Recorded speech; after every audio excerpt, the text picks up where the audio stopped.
একটা দোয়া শিখাই দেই, ইনশাআল্লাহ এই দোয়া করলে রিজিক তো বাড়বেই ইনশাআল্লাহ। আপনার যত ঋণ আছে ইনশাআল্লাহ আল্লাহ পাক শোধ করে দিবেন। বিশ্বাস করলেন না?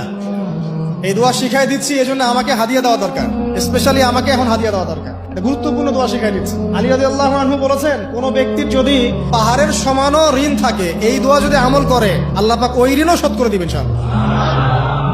ঋণ কেমন জানেন? ওই যে এখন মানুষ ঋণ নিচ্ছে 1 কোটি টাকা ব্যাংক থেকে, 2 কোটি টাকা ব্যাংক থেকে, হ্যাঁ, কত বছর, 10 বছরের জন্য, 20 বছরের জন্য বাড়ি করছে, তাই না?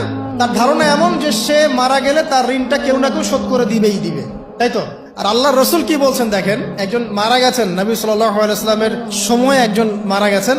তো নবী করিম সাল্লাল্লাহু আলাইহি ওয়াসাল্লাম বলছেন, এই ব্যক্তির কি কোনো ঋণ আছে?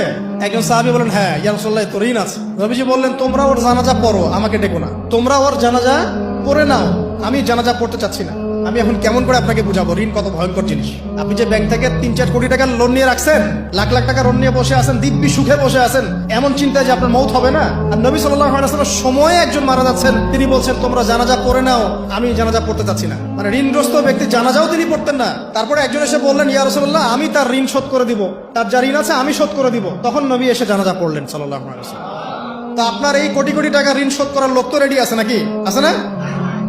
সমস্যা নেই, আপনার জানাজা পড়া হবে, আপনার মিলাদও হবে, আপনার একটা বড়সড় দোয়াও হবে ইনশাআল্লাহ। কিন্তু আল্লাহ পাক বলেছেন, শহীদ, আল্লাহর পথে যুদ্ধ করে শহীদ হয়েছে, এই ব্যক্তির আত্মাও ঝুলে থাকে যতক্ষণ পর্যন্ত না তার ঋণটা শোধ করা হয়। এবার বলেন আমি কি বুঝাবো? আর কিছু বলতে হবে? তো এখন সেই দোয়া শিখাচ্ছি আপনাদেরকে, যে দোয়া শিখলে আপনারা ঋণ থেকে বাঁচবেন ইনশাআল্লাহ।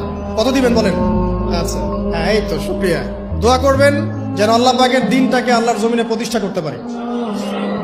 আমার সাথে বলেন, দোয়াটা হচ্ছে, আল্লাহুম্মা ইকফিনি বিহালালিকা আন হারামিকা ওয়া আগনিনি বিফদলিকা আম্মান সিওয়াকা।